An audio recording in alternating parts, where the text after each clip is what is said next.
I just want to thank you guys for coming as always. I'm Michael Panisi, this is Growth Mastermind.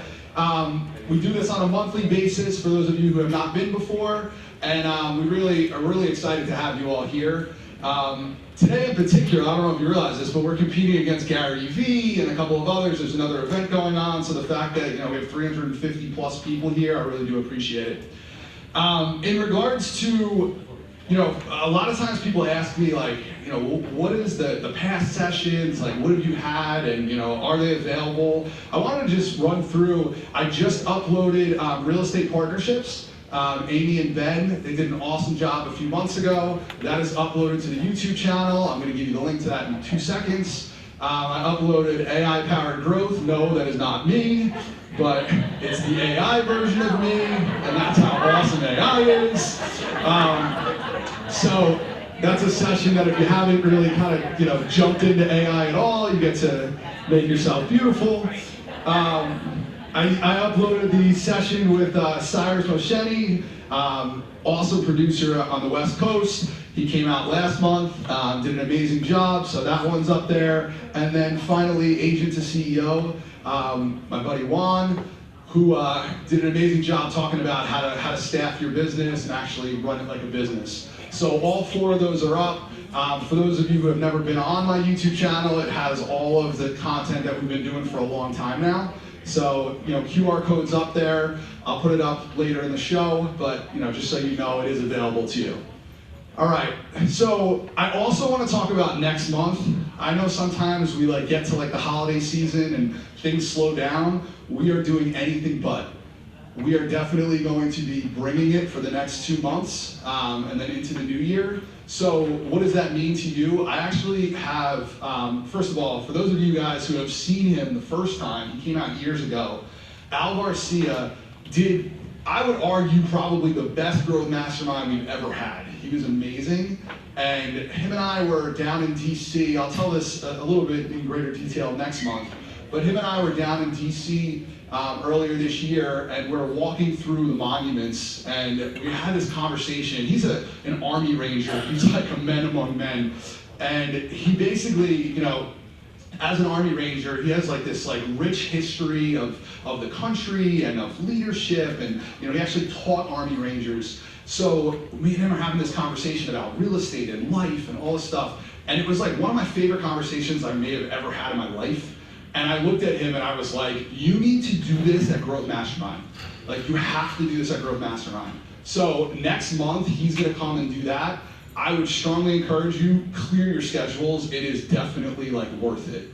The second speaker that I have coming out next month, I'm actually starting to fly people in from all over the country, if you haven't noticed. We had, Juan from, down in Orlando. We had Cyrus from California. I have the #1 agent from the Carolinas that is coming up next month, Patrick O'Connor, and he's gonna basically speak about how he builds his business and all of that.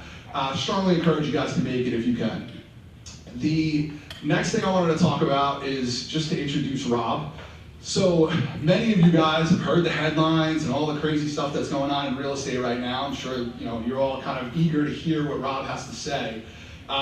We're going to go into a deep dive of that, but we're also going to just talk about the last year and kind of build it up. For those of you who don't know him, Rob Norman is a great friend of mine, but also he is the leader of our company. He is the regional president for Coldwell Banker in the whole tri-state area.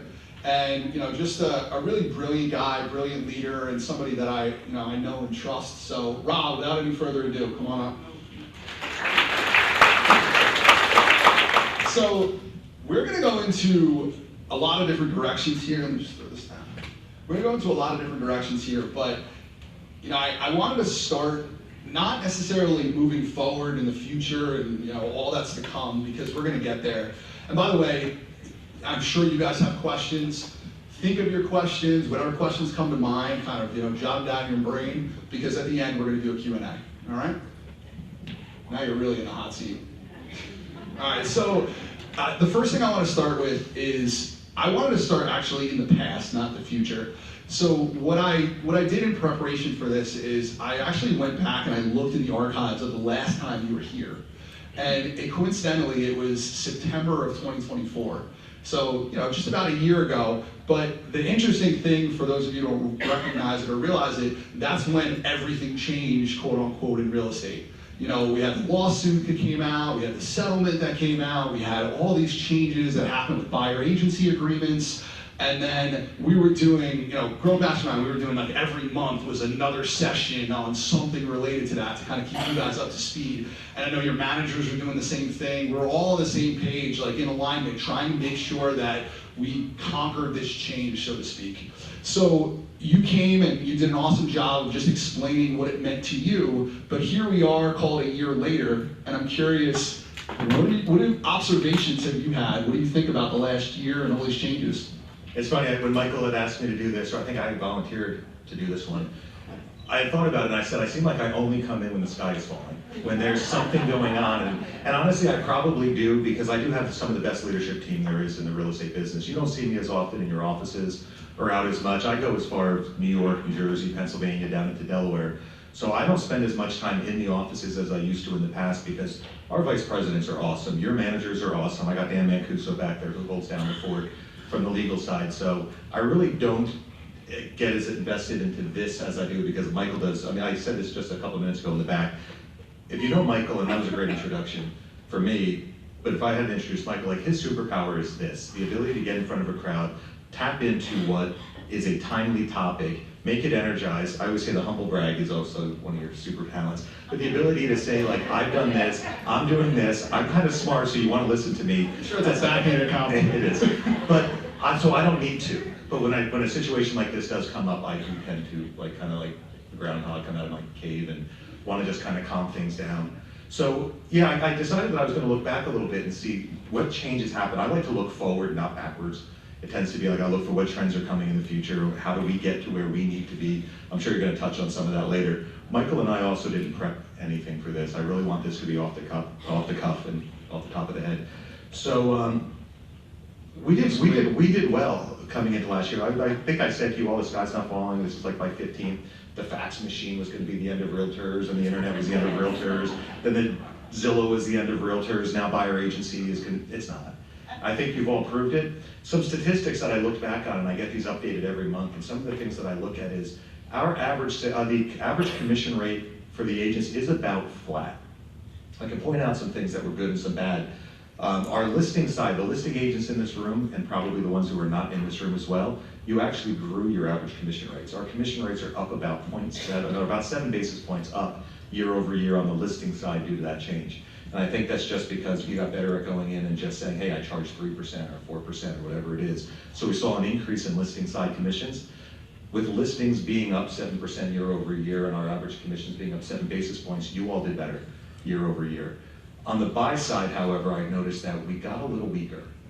I don't know whether or not it was the beginning of the year where we thought we were doing a favor to the buyer's agents by offering out 1%, or where my homeowner said they'll offer out 1% or 2% to be nice to the buyer's agent. That probably ended up hurting us, because a lot of buyer's agents, out of weakness or out of fear, probably just accepted what this homeowner was putting out rather than honoring the buyer agency agreement of which they had signed at 2.5 or higher.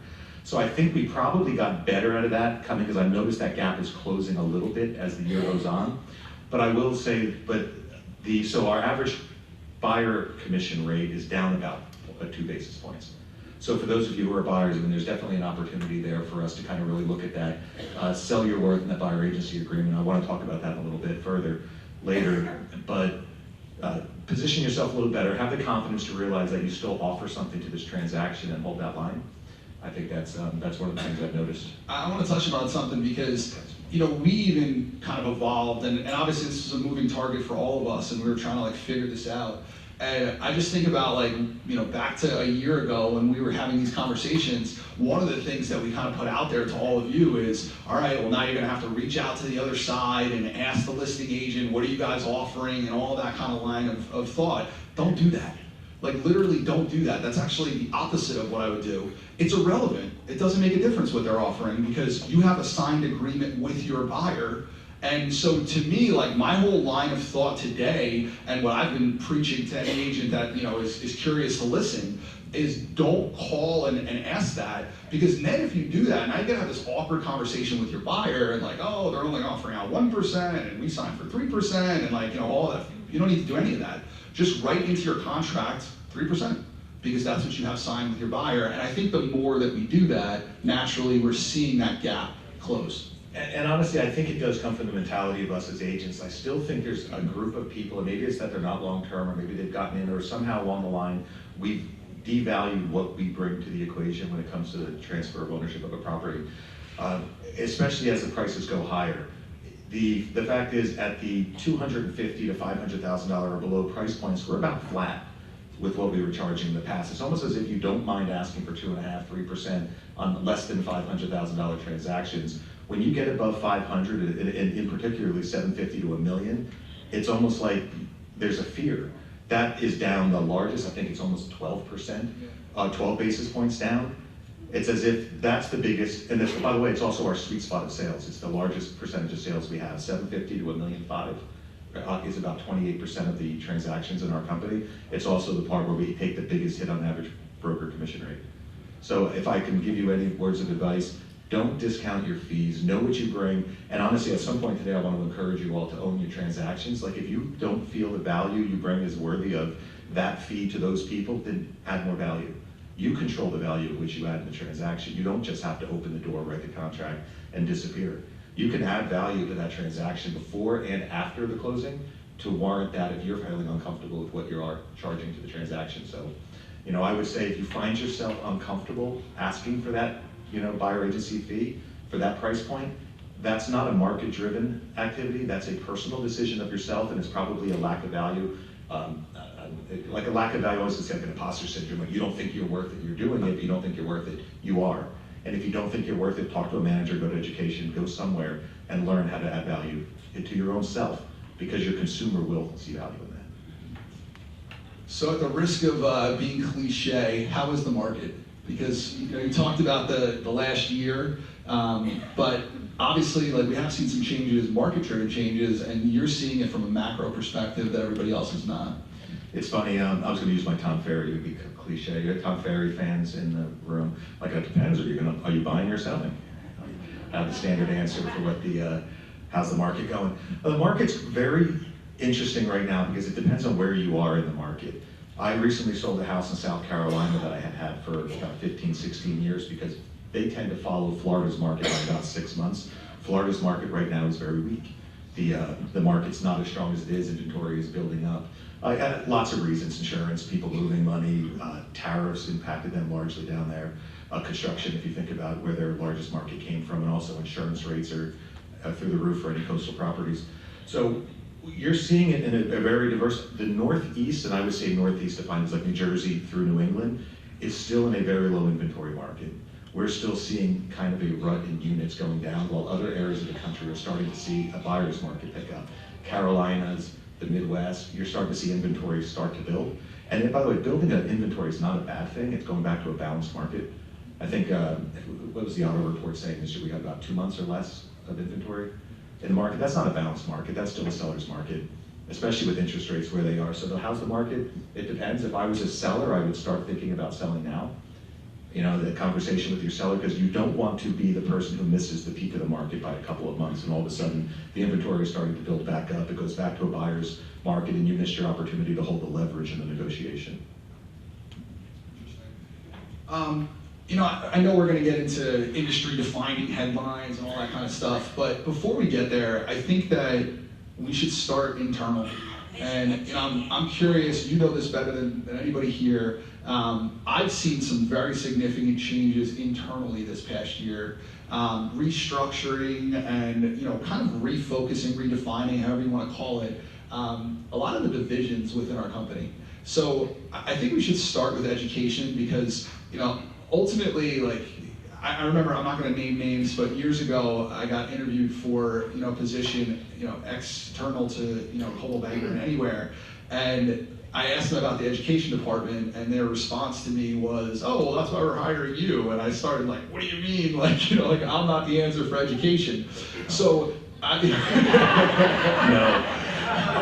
But I also, what I'll say this is, I think that fundamentally, every real estate company like needs to have a really great education department, because that's at the heart of what we do, is we help people scale. And I felt for years that we were lacking to some extent, but I think we're going in the right direction. I'd love for you to expand upon that. You know what's funny? I see the changes at a very close level because I'm in the room as the changes are being, decisions are being made, and sometimes I convey them out to the regionals with the hopes that they'll share them out to the managers. And I don't know how far those conversations get trickled down in it. One of my favorite things that we've been doing lately has been the changes in our education department. We went about 4 years ago, 5 years ago, if you remember, Ryan Gorman was here, and he was the president of both Coldwell Banker, the franchise group, and also us.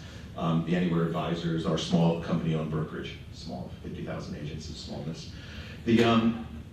And what we did was, so the education team was branded as the client success team, I think is what they were calling it. And the reason they were referring to it was they were developing evergreen content for the franchises. Something that like a franchise owner could roll out in their franchise, took 9 months to launch these programs. By the time they rolled out, they had to be very generic, very safe, very plain, so that a franchise owner in the Midwest somewhere could roll it out to his company and have some sort of value to offer to brand new agents. At the same time, they were our education department who was supposed to be rolling out these programs and coaching and training you. So if you felt a staleness in our education, the AMP program and some of these other programs felt stale, it's because they were developing evergreen content for franchises and not necessarily focusing specifically on us as a brokerage and the needs and wants that we have. And we're not in the Midwest. We occupy probably the hottest 30 real estate markets in the country with a company-owned business, and that's a different level of demand for education. So what we've done is, with the separation now, you have Comedy Lane as the president of us, and you have Jason Law running the brand. That separation has allowed us to kind of go, okay, now what do we want? Did anybody here go to Gen Blue this year? Show of hands. Tell me if I'm wrong, was it not probably the best Gen Blue in a while? Way better. Way better than you. One of the reasons is we got our hands in it with an actual education team that was focusing on things that we need in today's market. So we have a new lady named Kim Tran who's running the education team. I think it's being branded back to educational learning and development, whatever it is. And she is hitting the ground and she's talking to the president specifically and saying, what is it that you need locally in your market?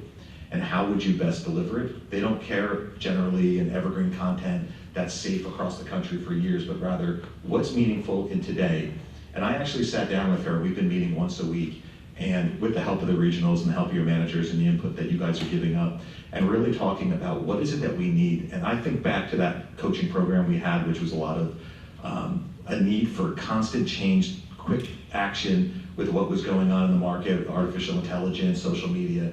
And I said, we can't have, and I love Jimmy Rose. Jimmy Rose was a good friend for a long time, a great agent within the company, or a great coach within the company. But when Jimmy is coaching our new agent training, and then has to take that hat off and then become our listing agent training, then take that hat off and become my personal marketing trainer, and then take that hat off and be like my social media coach, that's not right.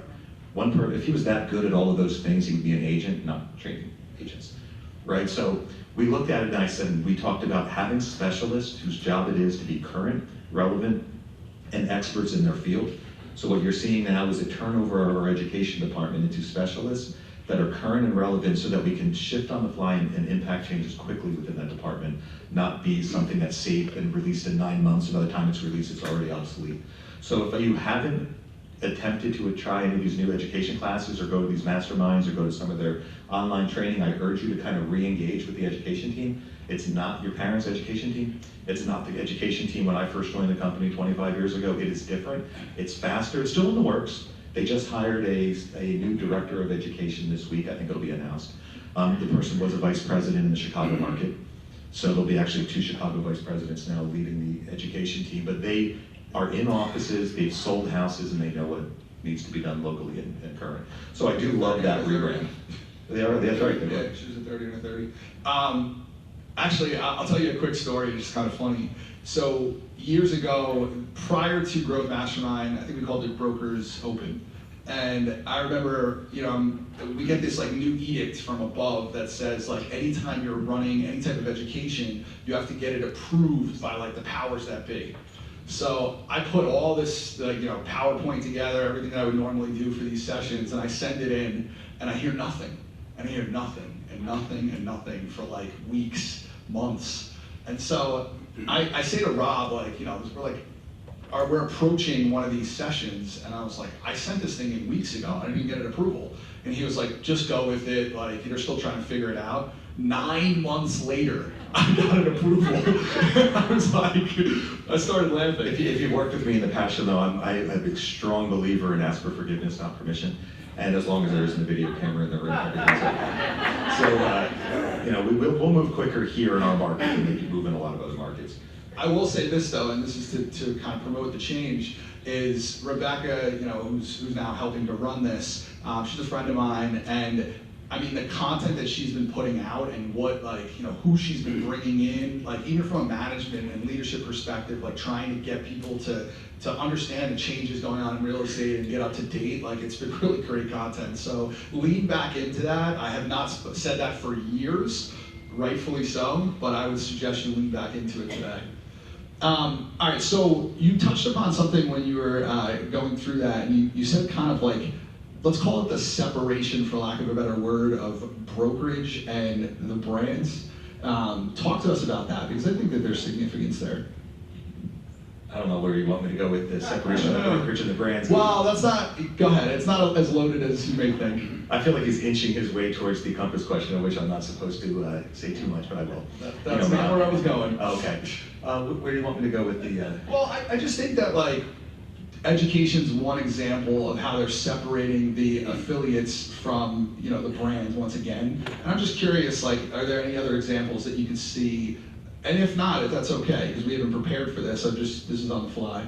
On the fly, I don't see I see a lot of the separations. There's 6 presidents. I don't know if you know that. There's 6 of what I do across the country, and we sit in a room and we try hard to do what best we can across the markets of which we represent. I think the education was a very large part of it. I'm looking through, you're seeing some changes going on now because of what's going on in the big picture. And it was one of those things where I think we try to connect the dots. I think of that Russell Crowe movie, Beautiful Mind, where he's got the lines and he's connecting all these different things together and trying to create a story as to the things. Most of it don't connect. Most of what we're doing doesn't necessarily connect. There are little departments. I sit on what they call work streams. I'm working on a luxury work stream, so if you're seeing some of the changes in the luxury and market, those work streams, that's something. My next question, so you can lead right into it if you'd like. What's that? I think that every person here should know a little bit more about what's going on the global luxury side, and that's a significant change, one of the largest changes that I've seen in my career with Coldwell Banker. Yeah, luxury, and it's interesting, there's luxury, and I think you said it on the call last week for people, but the there's luxury in every market. And I don't care if you're in Hunterdon County, I don't care if you're in Sussex County, there's luxury in your market. It's just defined as an upper price point within the markets you serve. Our global luxury program is as valuable as some of the assets are, and most of the people in this room who are luxury certified, except for maybe Sue Norman, I know you're here somewhere, could probably explain the program from top to bottom. Except for Sue, most of us don't even know what that entails, but what it really comes down to is a network. It's a network of agents who work together and they share across the boundaries and they share across the borders. You should tap into that. In the past, you had to go to these off-site training centers and you had to be invited and you had to certify yourself through transactions, and they only offer the classes once in a while. It's self-paced now. You can take the training. You won't be certified until you actually handle the business and do the business, prerequisites as to what it is.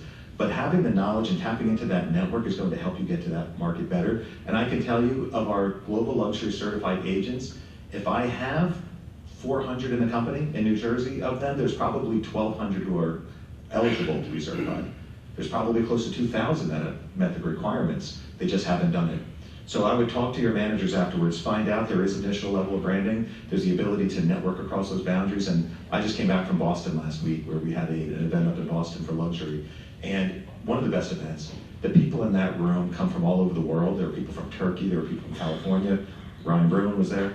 There were a few people from New Jersey there as well, but there's a networking aspect to that I think you need to tap into, especially as the luxury market is still driving the real estate business right now. When interest rates rise, they don't care. When interest rates drop, it's a non-factor to them as well. So that luxury market is a little bit more insulated from the rest of what goes on in the real estate world. So you said something that kind of made me laugh while we were sitting here. You said I was on this session the other day, so I'll give you a little context. I jump on this prep meeting. And basically what the session is top managers in the country, like I'm being, being featured as one of them, and how do you recruit global luxury agents? So I've recruited a lot of agents that, that are luxury agents, so to speak, but I haven't really used their like tools and whatnot to do it. It's just more like me being me. And so I'm on this call, this prep call, and they look at me and they say, we really want you to go into a deep dive on the bundle. I have no idea what the bundle is, like no idea. So they're like, that's the focus of this call, is to like focus on the bundle. And I'm like, at a certain point, I literally raise my hand and I go, guys, I might not be the right person. And they're like, what do you mean? And I go, I've never even heard of the bundle before. And so they start laughing and they're like, no, it's a new thing and all this stuff. So anyway, I bring this up because I actually went into this and like learned all about the bundle. For managers in the room, you should do this if you haven't. The reason I bring it up is I learned things about global luxury that I've never heard before in my life, like stats and stuff that are really useful. So I'll give you one example, is people that are certified with our certification for global luxury have a 70% higher average sales price, 70%. Like just by leveraging what they have and everything else, what I decided to do, and this is why I wanted you to touch upon this as kind of like a teaser, I actually have global luxury coming in the next couple of months, probably in December. They're gonna come and do a whole deep dive on what it is that we offer and how it can help you actually grow your business. So I put that out there because I really think it was like, there were things in there that I have never heard before that were very good. So I also wanted you to touch upon social media team. The social media team, you want to talk about like separation between us and other brands. I'm blown away by our social media team, and I know that you have a lot of experience working with them. I have a lot of opinions on social media as well as the social media team, so I'll do both if I can. First, the social media team is an offshoot of our marketing department. I think in the beginning, marketing was just marketing, and it kind of entailed social media assets as well. And if you remember, most of our social media assets are a blue box with white letters and very stale and boring and not vibrant and not interactive as it should have been. I credit Lindsay Listansky for building out not just the marketing department and keeping it in the lane of marketing, but realizing that social media needed to be a whole separate division. We have, and I'm sure you're going to bring them to a meeting as well at some point. They're coming in December. Oh, awesome. We have a social media team, Ann Singer, Emma Ramirez, as well as a few others around the country. Those are the ones who represent us here in our markets, that create assets, utilize assets, coach and train on it, and are really just great assets of the company. If I can go off on a tangent as to social media, I love social media, and I know Dan Mancuso is in the back there, and he'll say to you when he goes around to your office meetings, that ultimately, like, thank God the Real Estate Commission doesn't monitor social media. Right, because 99% of the stuff that's on social media is absolutely not compliant with what the brokerage rules are, and I'm glad it disappears when about 90% of your stuff are stories and they're not there in 24 hours when they go back. Just to be clear, they do monitor that, just not well. Yeah, so yeah, I should be careful. Like, don't take that as a license to be illegal. I should have led with that, but this is why I don't take the mic except for once a year. No, but one of the things that I have to say is like there's a certain level of social media that I look at, and like honestly, I see your faces and I follow you all. I don't like love all your posts and like all your posts because I honestly feel like I like certain things and don't like certain things, and I feel like the one that I don't like is going to get more attention than the one that I did like. The person's like they didn't like mine. So I try to be very neutral on social media myself, but when I look at a lot of the agent social media, some of the things that I'm looking at is a lot of you are really great. There seems to be a need right now for attention, right? Like awareness of your brand is really good.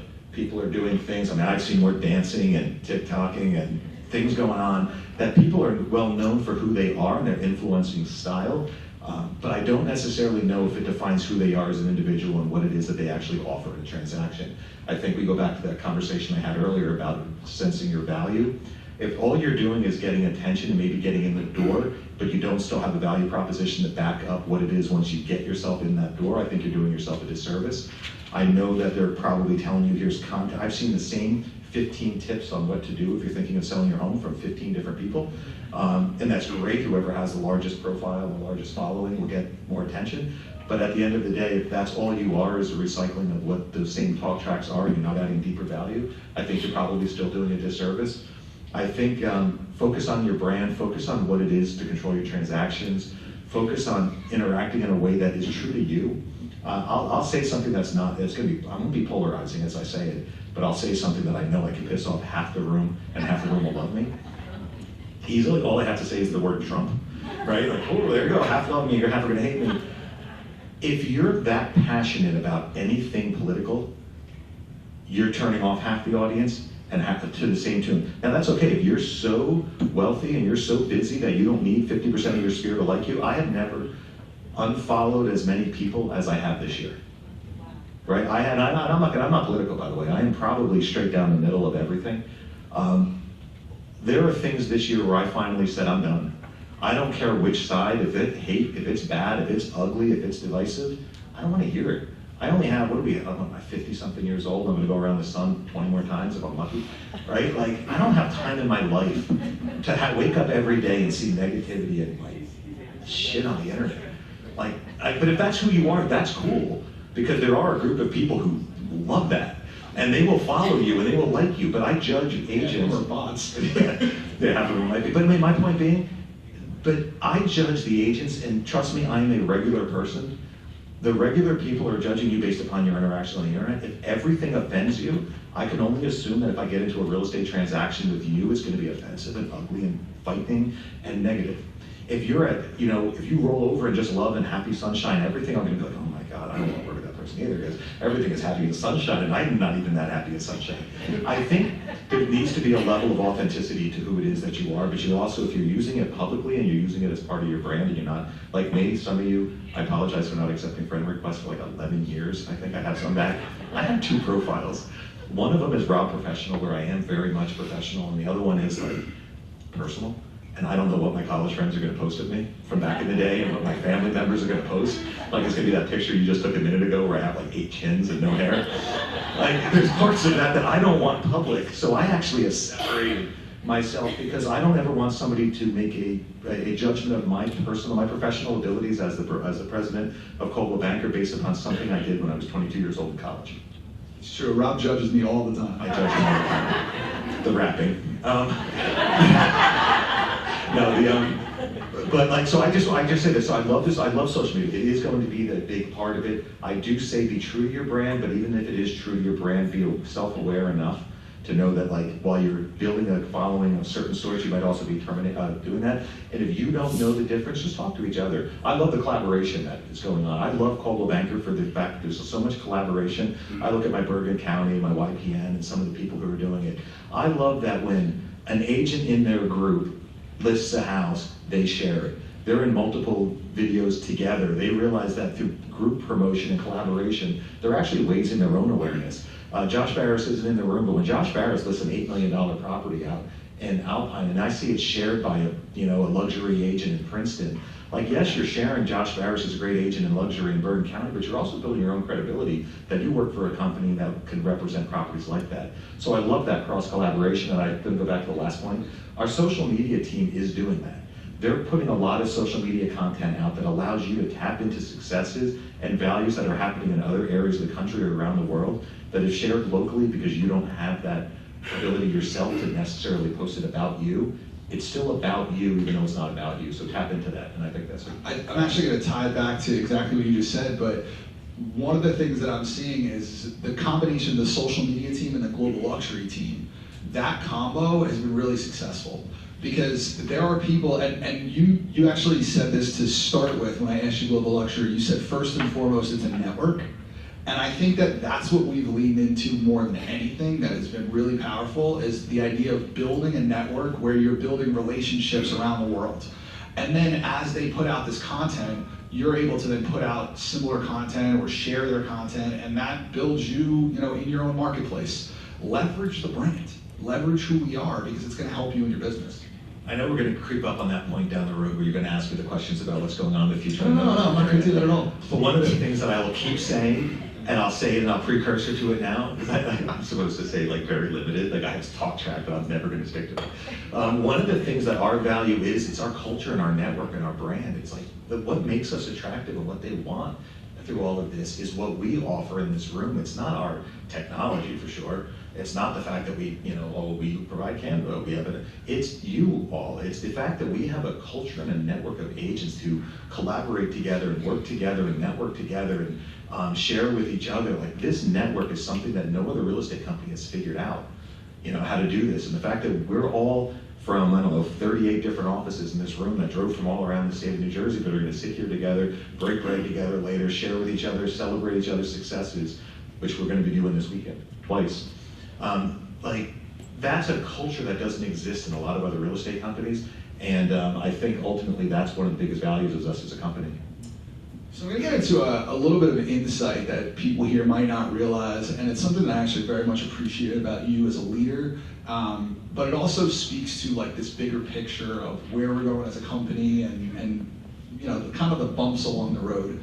So for years, what Rob has done with the group of regionals is he'll get us together, usually it's July, August, and we'll sit in his backyard and have a conversation about he'll literally drew a map of New Jersey and said, here where all of our offices are, where should they be?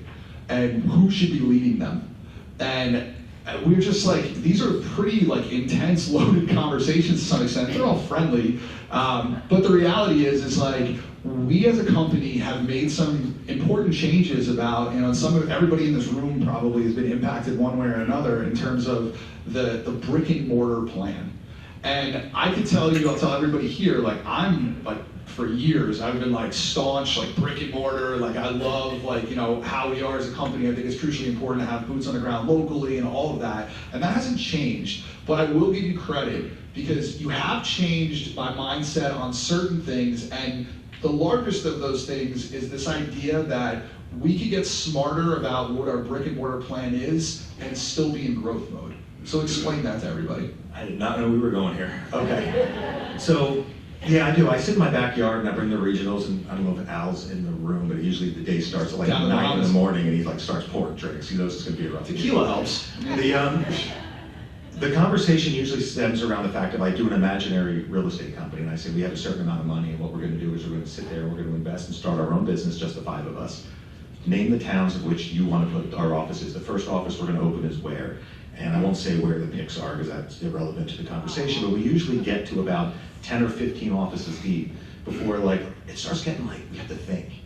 We know the offices are going to be you got Westfield, or you got Marshtown, you got Princeton, you got Montclair's, you got Ridgewoods, you got these core towns in New Jersey that you go to, Short Hills, or you go through these markets. And then you start to go and I'll sit there and go how long will we have to have this conversation before one of you say Tenafly or Ringwood? We have offices in those towns, but it would never be if invested our money. What happened was we acquired a company that had a strong presence in those towns, and we have agents who had strong market share in those towns. But yeah, we're investing 37, 40-something% of the company's resources, dollars, into offices that if we were to start our own company, wouldn't have opened in. And then you go a step further and say we had 90-something offices in the company, and we start to say, okay, now managers don't read into this very much, but we're how many managers do we have that are great managers, top of peak? Do we have 90 for 90 offices? And if you guys all think you've been with the company for a long time, you'll think about it and you'll say, okay, so sometimes we had managers that were new and they did really well. We had managers that were new and never really made it, or we had managers that were great, but kind of past peak, and then they started to decline and the offices started to go down. And we realized somewhere along the line, we had a certain amount of really good talent. We had up and coming talent, we had a little talent that was really up and coming at one point and peaked, and now maybe technology passed them by, or their interest in the business passed them by, and we also had to balance that out. And so we really started to look at what the growth strategy would look like. Now this was thrust upon me, not necessarily as my own idea in my basement where I was hey, let's screw with something that's perfect. It was rather we started to go to a philosophy of when, not where. Splits moved from 50% to where you are now. Just think of where you are, you're not at 50. I would say if there's somebody in this room at 50% still, come see me after the meeting, you forgot you. So that doesn't exist. And so as that changed, obviously company resources need to be changed as well. And honestly, I thank my regional team. And when I became president in 2020, I think Tracy and I were in the room, and I think Dan was in the room, and Sienna was what's the first thing you're going to do? And we're we are going to move and reward the agents who have been here with us. We've been artificially held back because of what the thought process was, and we took the lid off the pot and said, I would rather reward the agents and grow as a company than to try to make a lot of money off of the little people. Like there was a balance that struck there. But so at the same time, we had to look at what an organic growth strategy would look like. So we started looking at footprints, and what you're seeing playing out right now in the market, where you see our offices closing or merging, or pods or districts being created, that's not a fear-based decision. That's not a cost savings-based decision. That's not a we are backwards. We've actually probably grown our market share by 8% through this process. Last year, I think, Dan, you sent me the market share stats. I use Garden State market share stats. It's the largest MLS that we're in. Garden State, I think, was up 7% in listings year over year. I think we're up 7.8% in listings. So we're still gaining market share. And honestly, if I were to dig deeper into the Garden State statistics of where those listings are, I would say probably the largest portion of that growth in listings are in markets we're not in. It's going to be a lot of those towns that we don't do business in. Some of those like city markets or some of these areas that are just not our hubs. So we decided to really actively go forward with this consolidation, and one of the two things it was, one is getting better talent. I didn't need as many administrators if I had better administrators. I didn't need as many marketing people if I had better marketing people. I would be able to take my talented managers and stretch them across. And we really identified managers had a variation of talent. Some were good recruiters. Some were good at just getting things done in your offices. Like, you love your manager because the second you bring them a problem, stuff got done. And then there had other ones who had maybe a little bit better of a balance between the two, and they would like average it both. So what we tried to do is take your great growth managers who could drive productivity and grow the offices, couple and buddy them up with managers who were just great at treating agents well and taking things serious in the office and getting stuff done, and then merging that in with people who were great onboarders, maybe coaches and trainers, and saying, okay, now you 4 offices have all of it. So what you've seen is us really consolidate talent into the groups as well. So as much as it is a brick and mortar physical location, which yes, there is a financial aspect of that, it also had to do with taking the talent and making sure that everybody had the access to the equal number of talent. I'm gonna tip something off today, and I think Sue, I was gonna mention this. We're about to go a step further. A pilot is being launched today, tomorrow in Mercer County. I won't necessarily say too much. It's the first, but it's not going to go away because I think it's going to be great. Remember when we launched Marketing on Demand, or Next Available with marketing? We had the ability to go and have marketing support. And yes, it was just our regular team of people, and you can go in and get an appointment, get a virtual. Next Available. We're doing that now with brokerage. The idea is we have a lot of talented managers that are great at getting stuff done. We've grown as a company, and we recognize the fact that there's a lot of new agents that have very simple questions. We have a lot of people who have a transaction that just needs some massaging, or it needs a fire put out, and maybe your manager's not available, or maybe you've asked your manager 7 times already, and you feel bad asking them an 8th time. We're launching something today called Deal Advisor. Is it today? Is it tomorrow, Sue? Today? We're launching something called Deal Advisor. And what Deal Advisor is going to be is those groups of managers that are within our company that are really great, experienced managers whose skill set is that. The skill set is helping agents get stuff done. A lot of it could be traffic cop. You as an agent don't know where to go to for an answer and you need support. You don't necessarily either have access to your manager, or your manager's away and you want that right now. You'll be able to access managers who are there to help you. And again, it goes along with Common's philosophy of when, not where. It doesn't matter where you are at the moment. The more important thing to you is get you the answer when you need it most. So that should be starting today. Where does this live? Where does it live? Yeah. It lives with our existing. No. I'm saying, like, is this something that there's a hotline they call? Yeah. Is this something? Okay. So this is not new to New Jersey. I love pilots and jumping on pilots when they're state of the art and they're really good, but oftentimes when they fail, it becomes like we wear the failure locally. This has already actually been launched in a lot of other areas and has been very successful when done correctly. I think as we launch this out and we roll it out, you're going to realize that the people who are tapped to be the advisors in this program are going to be people that you all love and trust, and like, oh, I would love to make the phone call to those people because they're good people and they're knowledgeable and they're experienced at it. It's not the role for a person who got their broker's license, yesterday and wants to help you because now they're a broker, but they haven't sold a house yet in, a couple years. So no, it's not that. So where does it live? It's a 1-800 number. It's a virtual appointment. It's a Teams call. It's available to you in many different ways. So if it's just a phone call, there's a hotline. Ultimately, I think we're starting with one. It should roll out to being multiples where we'll rapid fire to a reputable broker, who, by the way, will be a manager in one of our offices. It'll also be able to be done via Teams call, so if you have to like share a screen because you're a new agent and there's a nuance in the contract that somebody brought on your listing, and you just want to like say, like, does this look right to you? They can help you with that. But the good news is you don't have to go into your office. It's available for you wherever you are. So thank you for sharing that today. You know, I know everybody's here, you want to hear about all the sexy stuff.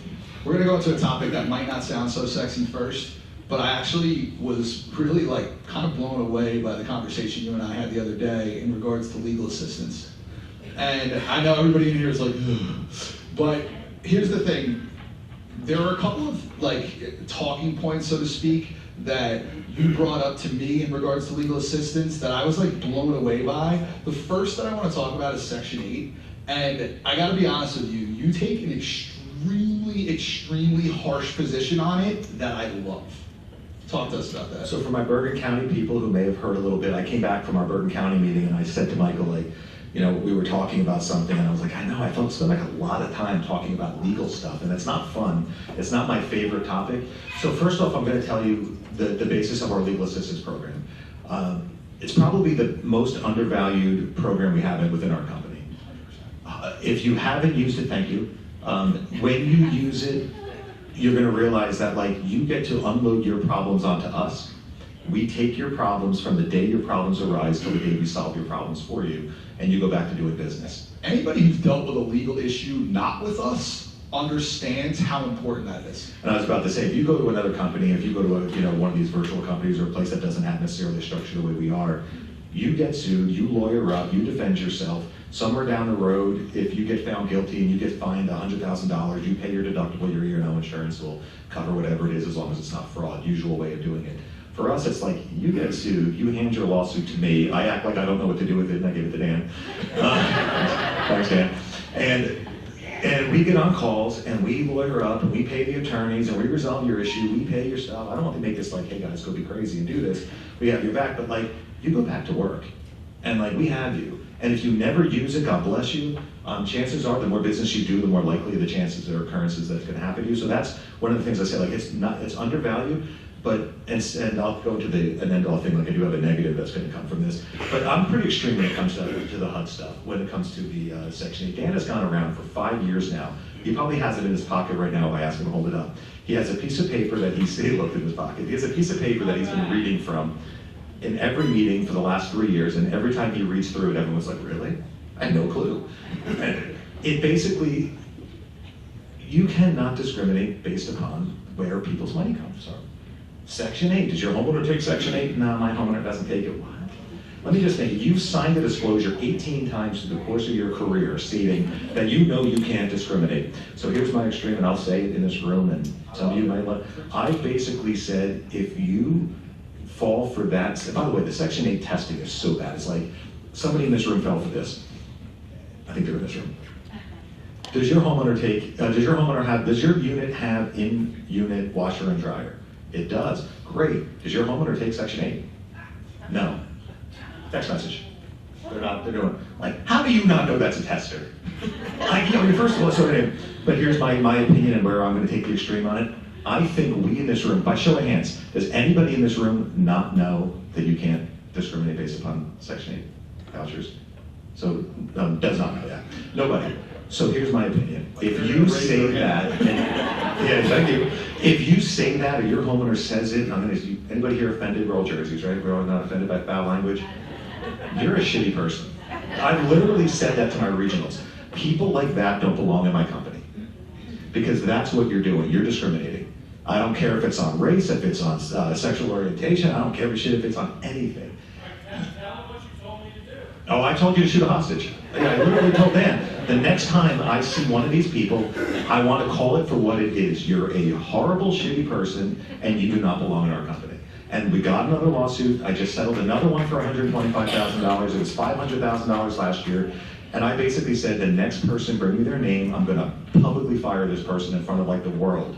Because somebody needs to feel that like there's real consequences for being a shitty person. If your sister has a kid, gets divorced, something happens, and they don't have the ability to afford, you're basically saying a person in that situation doesn't deserve a good place to live.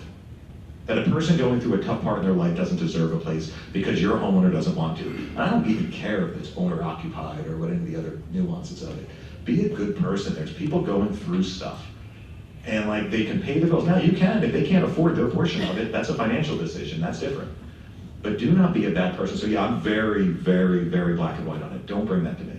Honestly, I'm judgy. I judge people immediately. When somebody comes to me and they say, oh Rob, we got tested again in New York, I'm like, tell me we didn't find another idiot just like that. I tried to add it to your LAP program to void you from LAP protection. I literally got the lawyers on the phone and I said, I want my next legal assistance letter that goes out in November, which you're going to get from me again in November. That says you have to opt for which way you're gonna, cover your legal assistance next year.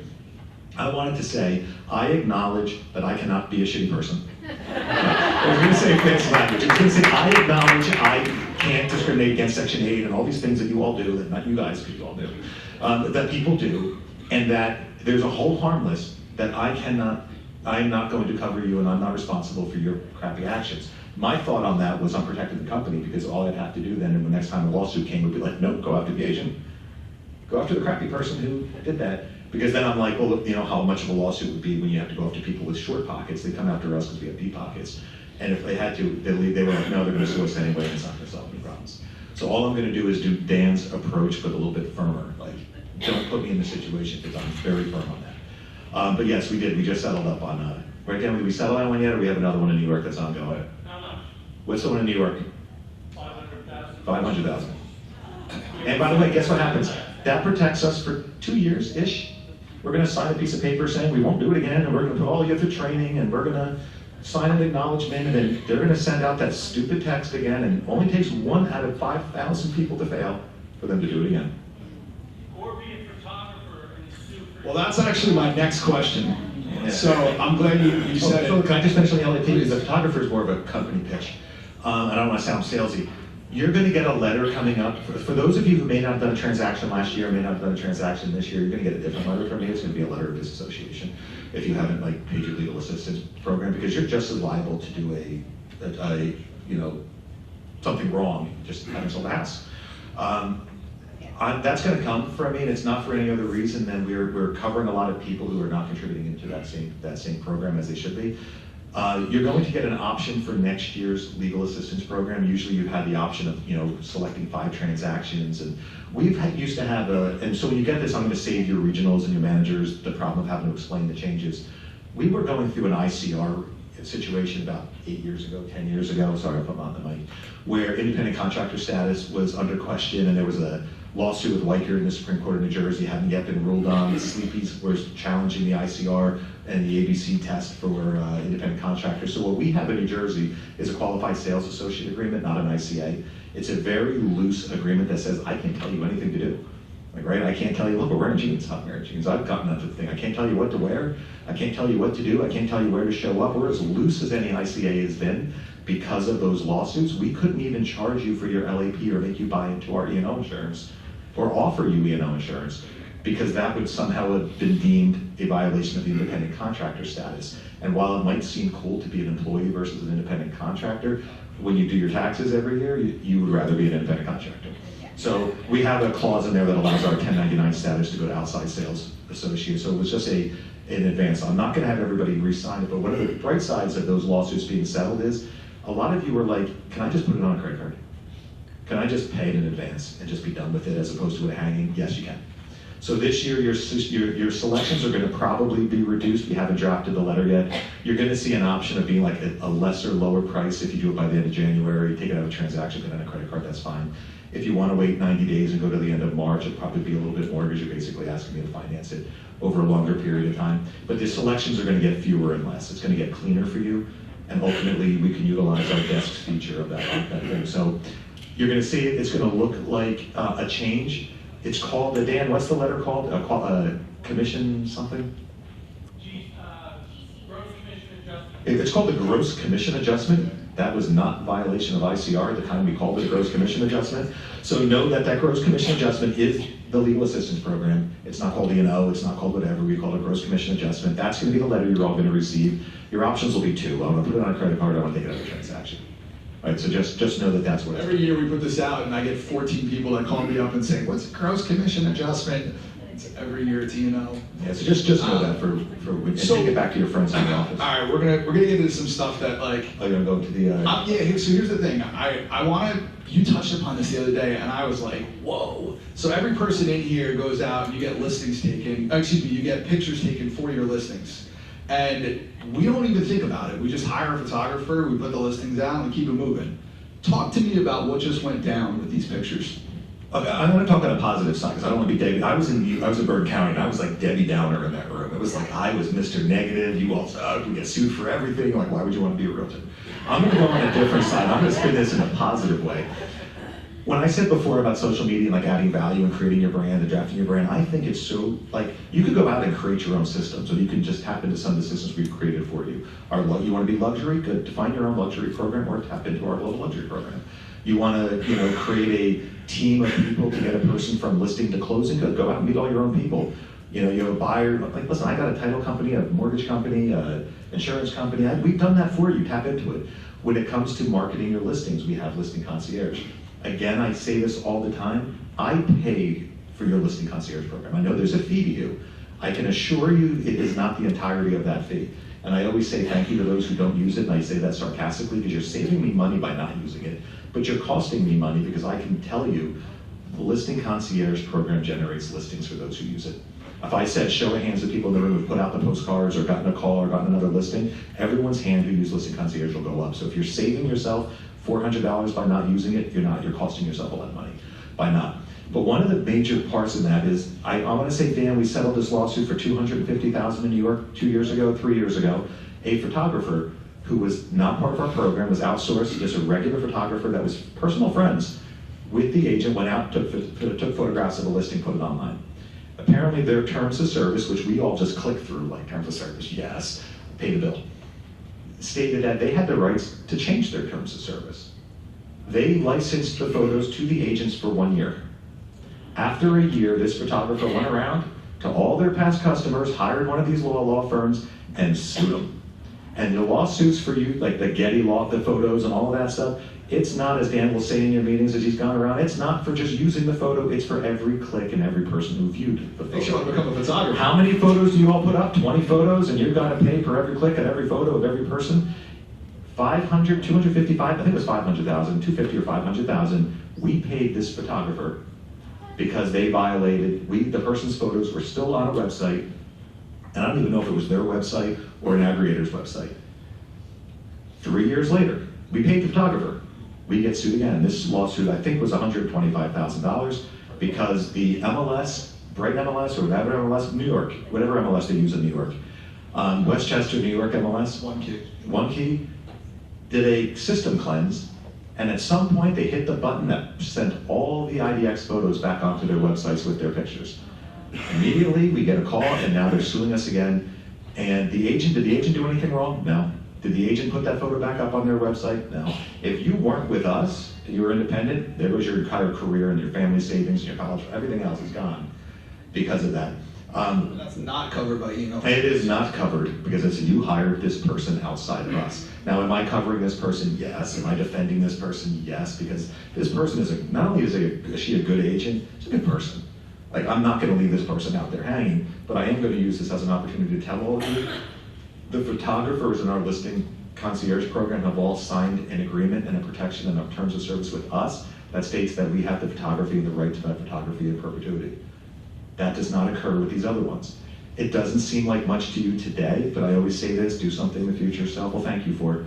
Like, you will thank yourself in the future when you don't fall into that. Now, on the bad side, how many of you have recommended me a photographer that marketing has said, we don't have room for them? I have been working with our teams and our photography and our marketing, and all the way up to Eric Ches and the Chief Strategy Officer, to basically use this as leverage to say, every photographer in the world should be in our Listing Concierge program. So you're going to start to see changes where we add your photographers. If they don't like the fee we charge, it's okay.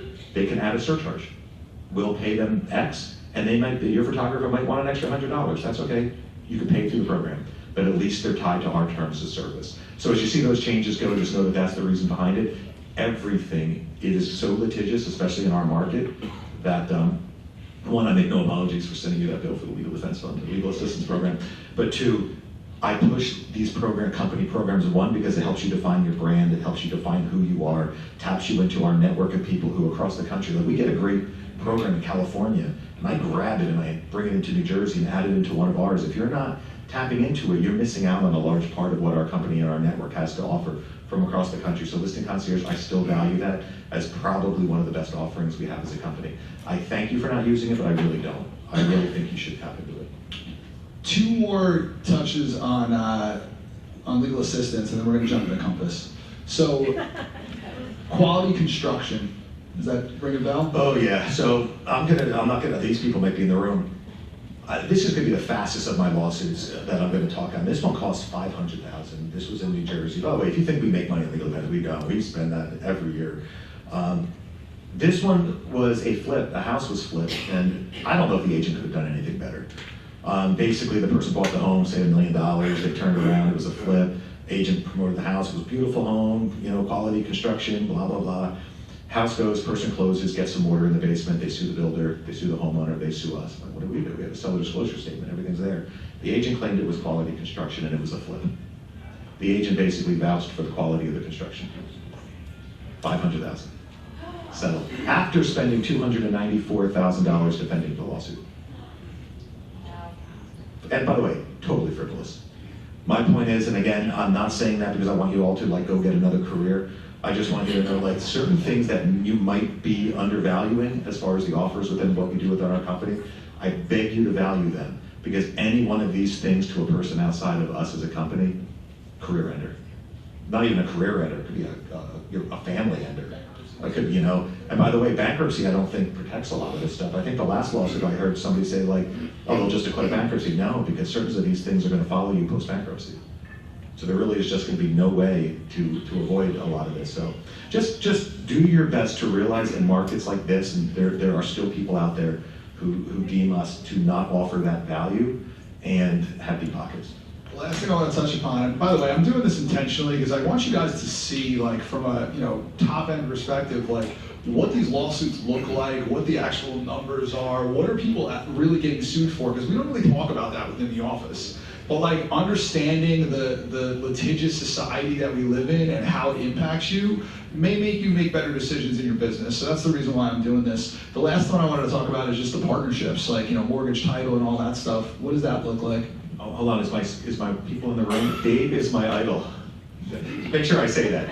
No, I think I was told that I had to say that at some point during my talk today by Dave, if you want to know who. No, we have great partnerships. If you haven't, I'm really looking towards our mortgage partners. Here's the sad thing about it. We all look to them at this time of year. I know, and I'll look at Jackie and Ellen in the back corner of the room. And this is the time of year they stress over the most, because every manager and every agent is hosting a party and doing something, and you're all going to reach out to them and be like, hey, do you want to help out? Do you want to participate? And it's almost like I think of that. Everybody read them. I might be the only person who read this book as a kid, The Little Red Hen. Anybody read this? Where it's the hen wants to make bread, but nobody plants the seeds with them, and then nobody wants to help them cut the crop. And then I tell this story to Denise all the time, and everyone looks at me like I'm crazy. So I think I might write this book and make $1 million. And then nobody wants to help them bake the bread, do the work, but when the bread's made, they all want to help them eat it. I look at that with our partners. We have amazing partners who are there for us 12 months a year, but it seems like we only value them during 2 of them.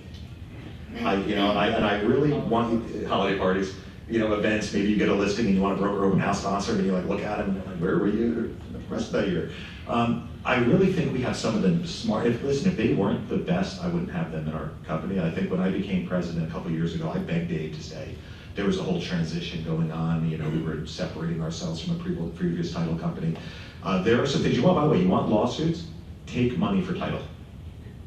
Take money for title. I'm not going to look around the room. I'm not going to make eye contact with anybody. I'm going to look down as I say this. There are lawsuits from DC to Oregon that are basically coming after agents who are getting kickbacks from title companies because it's not legal. There is nothing legal about it. I am not settling that lawsuit for you because it is not covered in your E&O, and I don't have to. And by the way, if you do it, I'm unapologetic because I say it 1 million times to you. Guess what's going to happen to the title company? They're going to change names and do it under another LLC, and you're going to lose your license, and you're going to lose your career, and they're going to go on to the next agent who wants an extra $100 on closing or something stupid, or open house sponsor. Like, they're gonna figure out another way to do it without you, and they're gonna be the friend they used to have, because they're gonna move on to a different friend. So go ahead and do it. Ours might not do that for you, and you might judge them because they're not willing to break the law for you. That's kind of the reason why I want them to be my partner, because they're not willing to break the law. They're gonna give you awesome service. When fraud happens, I tell you this now, and Dan said this in Bergen County, when that wire fraud hits and somebody intercepted one of your emails, and did you have this happen to you? No, not you. Somebody had it happen in your market. I was like, I didn't think it was you. When wire fraud hits and somebody steals your $250,000 second deposit or your closing check, from the attorney, it's nice to have our title company on hand, because I can get that done in a minute.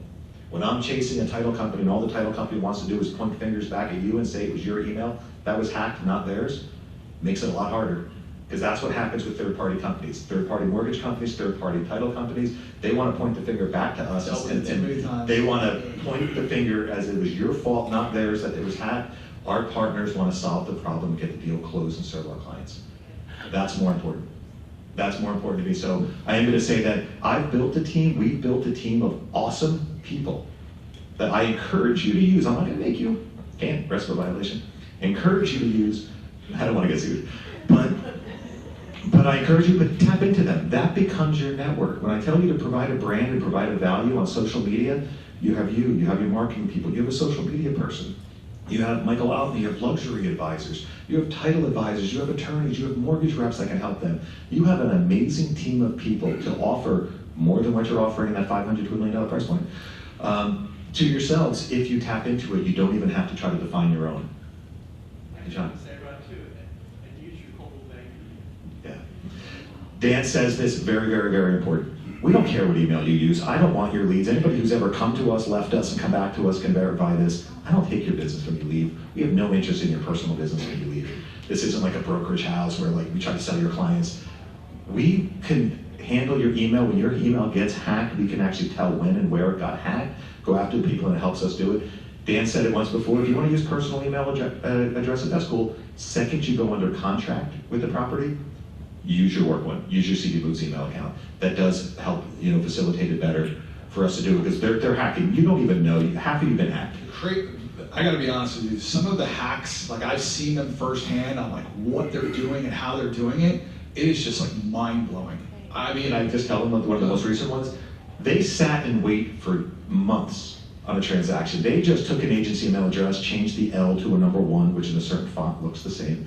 And they sat and they watched your emails. And what they do is they go in and they create a rule that forwards your email to them. So you don't even know this rules are there. They don't go into your email every day and check it. They go into your rules. They set up a rule that says every email that comes in from this attorney or this person gets forwarded to them. You don't even know, and then deletes the forward so it doesn't show up in your send.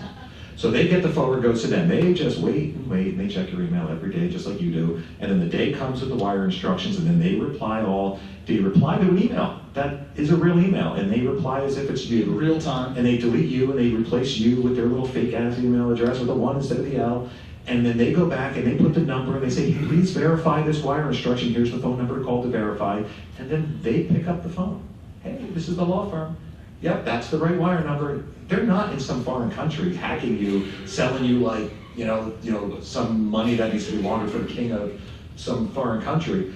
They're real people hacking you in live time, and you don't even know. So I would go into your rules on your email addresses when you go back and check your personal email accounts and see if you have any rules created where your emails are being forwarded.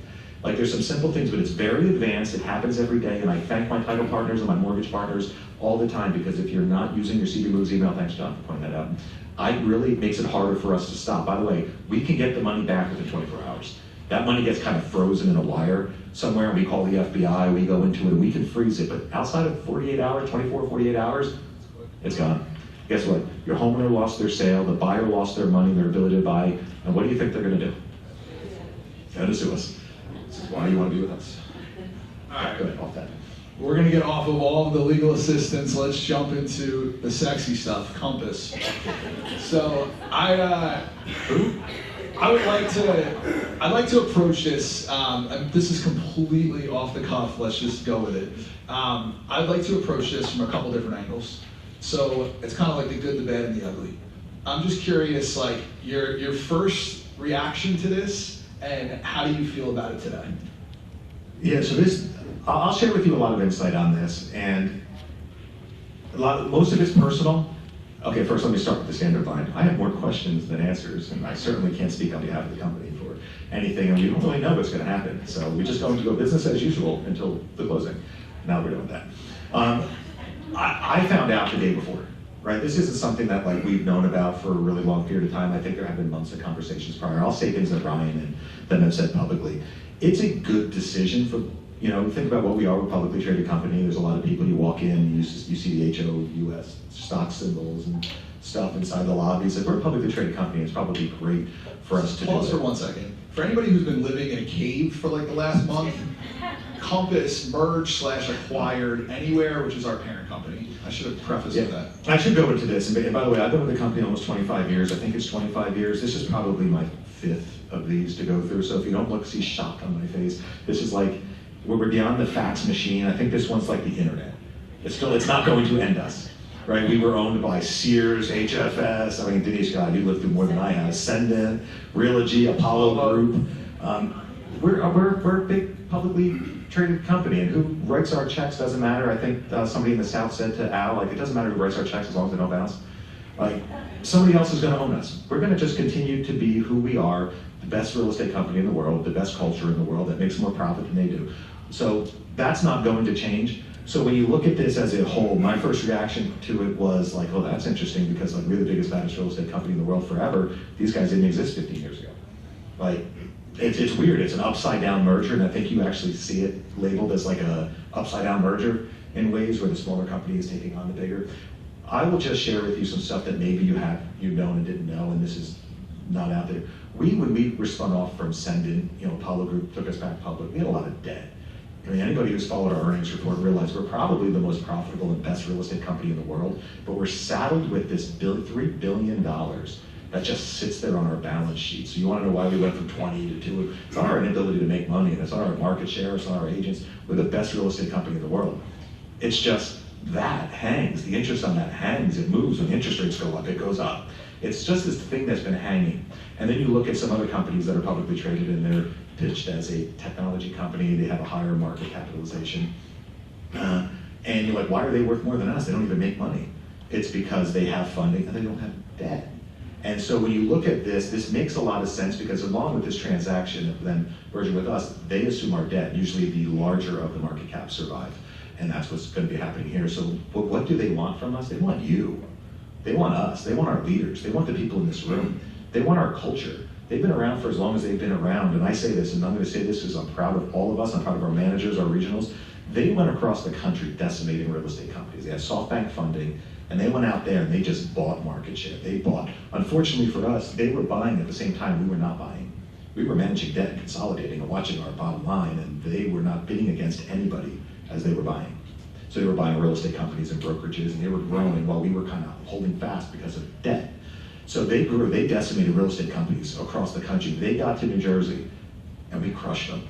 When they got to New Jersey, we took from them, not the other way around. That didn't happen in any other area in the entire country, so that's why we look around here and you're like, what? That company's taking us? Now they tried to break into the New Jersey market. I look at my Mountain Lakes people, we know who they got, like what it was, and we're like, they could have got over half the price. Some of the people that they didn't. We have a culture that they haven't been able to create, and ultimately that's what they want. So you think about it now, technology, company, market, funding, ability, market capitalization, strong. Culture, real estate knowledge, ability to run a awesome real estate company that's profitable but yet still cares locally about the individual agents. We got that on them tenfold. So when you look at these two things together, I'm excited by it. I'm fearful as I walk around this room because they talk about synergies and we don't know yet, which departments survive it, which departments don't survive it. There's a lot of uncertainty. That's where I say there's more questions than answers. But I will say things that I am certain about. I don't want to make promises to you that I can't keep or that I don't control. I heard people say things like, oh, they got great technology, I can't wait to get this. I don't know if you're gonna get that. Listen, we have awesome listing concierge. We don't give it to Better Homes and Gardens. We don't give it to ERA.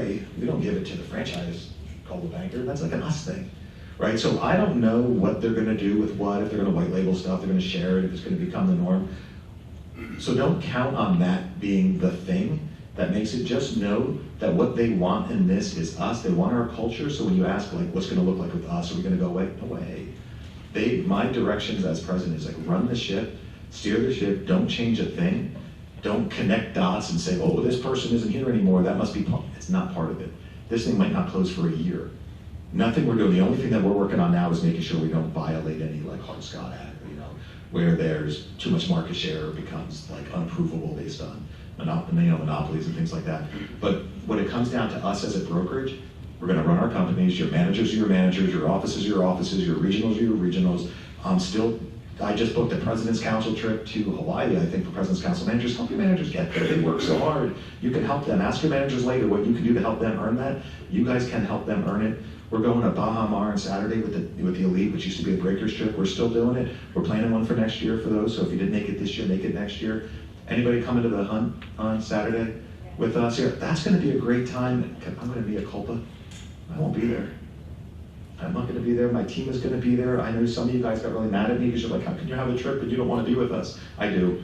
But I had already booked my flight to the other trip at the same time before I knew what the date was of this. And I can't be in two places. If I could have moved it, I would have.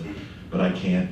I promise you I will never miss again, and I will never do that. But it's going to be a wonderful time at that. But we're still going to celebrate the agents. This culture will not change. Our charity, our culture, our agents, our networks, that won't change through any of this. And lastly, oh, you're going to ask me the questions, I'm sure. So I'll wait for Michael to ask me the obvious question. What about all the lawsuits and the private listing networks? I was not going to ask any of that. He was totally going to ask that. One thing, I was on a call yesterday with Comedy, and it was the first time that I've actually gotten a chance to speak with her since all this went down. And she said something that I think everybody here should hear, and I know you and I have kind of spoken about this as well, is at the essence of, like, when you think about real estate, at the essence of real estate, you have players out there that don't believe the agent should be at the center point of transactions. And then you have, other players that believe that they should. Us and Compass believe that the agent should be at the center point. That's where I was going to go. That's where I was going to say, because she says it so eloquently. You said it equally as good as she does. There's a lot of things that we don't agree with them on, right? Like, we don't necessarily agree with private listing networks. We don't necessarily agree that, we're not going to go out and start a fight with Zillow and start a fight with CoStar. At the end of the day, I think our culture has always been, we do what's right by our consumer. We do what's right by our client. So our ability to look at the homeowner and say, like, if the best interest of you is exposing your home to the most amount of people, we put you in the MLS. If the most interested thing for you is privacy concerns and like exclusivity, well, great, we can do private listings for that as well. We have the means to do it, but we let the consumer lead that. I think we're seeing a little bit of a variation and a difference of opinions on that aspect right now between the companies. We don't have to agree. We all have brothers and sisters and aunts and uncles and friends that don't always agree on everything together. We don't have to agree on that. That's not even the point of this whole thing. So when you see, like, are they acquiring us so that we can both attack Zillow? No, I don't think that's at the heart of this. But the heart of this is we have an awesome culture. We have an awesome ability to generate profit. The meeting of the minds met, and it was a great timing. But ultimately, the reason this is going to work is because of what Michael just said. Deep at the root of both of our companies believes that the real estate agent should be at the heart of all transactions. We are not aggregators. We do not believe that somehow we need to go from list homeowner to consumer and cut the agents out. So as long as we both strongly believe in that core principle, that you bring value to the consumer, and therefore we belong in the center of all transactions, I think this is going to go well, and I don't think we have anything to worry about. I gotta be honest, like, I actually questioned that with Compass for a long time. Personally, I was concerned, like, directionally where they wanted to go with real estate, but the fact that they're doing this, that they're buying into Anywhere, which is this established real estate brand, you don't make that move unless you believe in agents, like, period. Like, you can't make that move because it's just like wasting too much money on something that you don't believe in.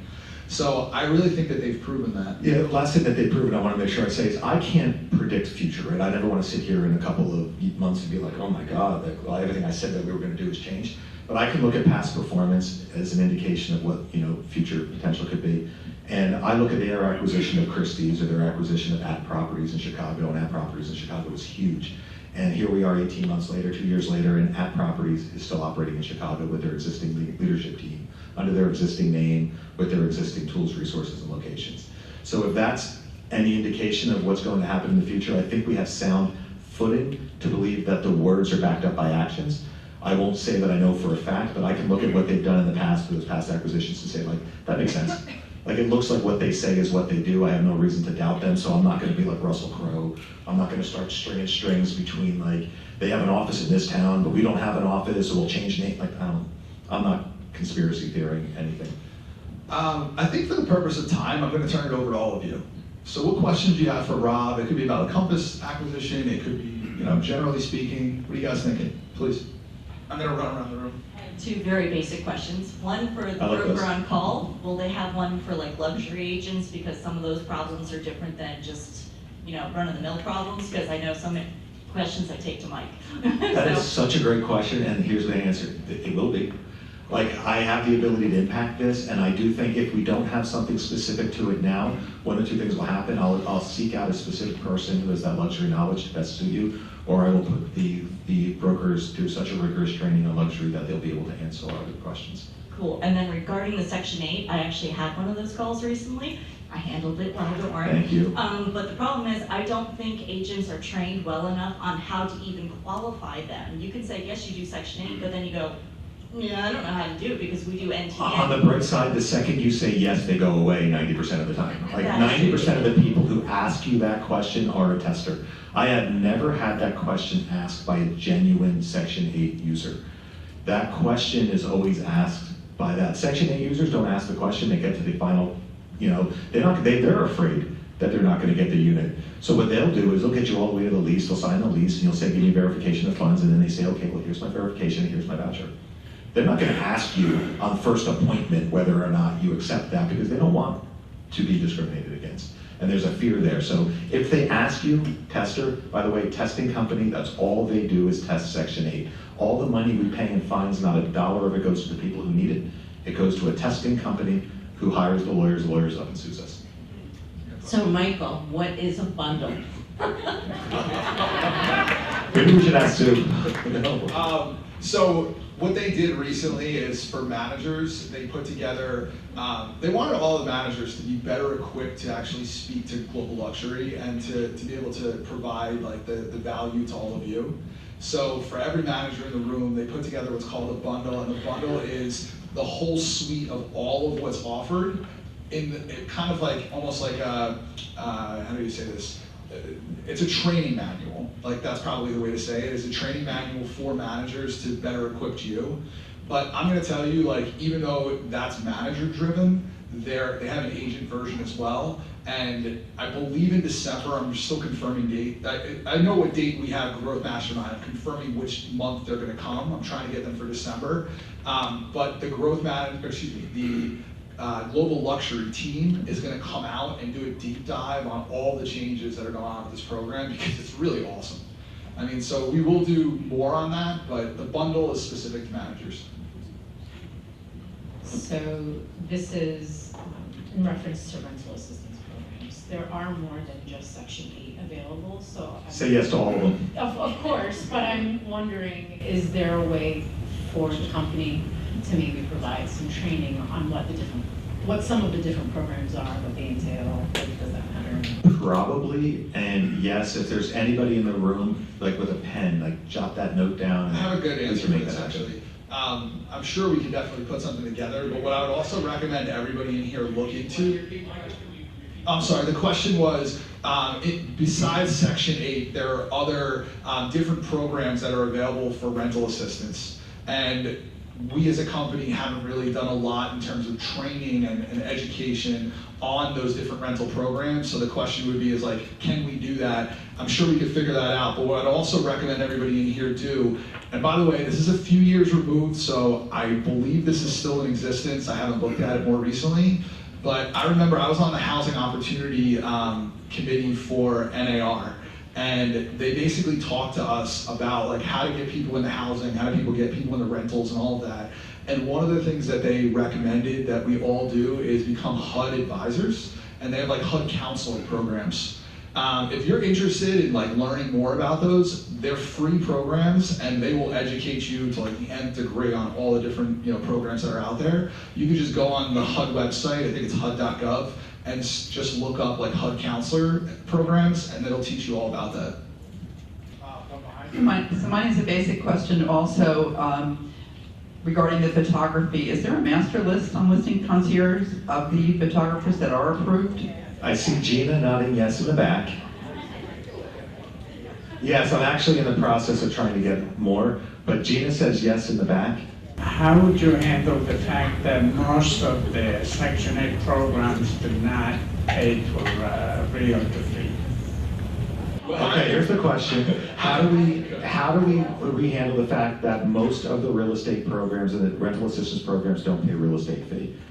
I'm gonna say one of two or three different ways. I've heard Dan say this, either do rentals or don't do rentals, right? You have the ability to do business or don't do business. Two, there's always the ability to push towards the homeowner and get compensation from the homeowner. And lastly, honestly, we are good people who do the right things, and I'm gonna go back to a don't be a shitty person conversation.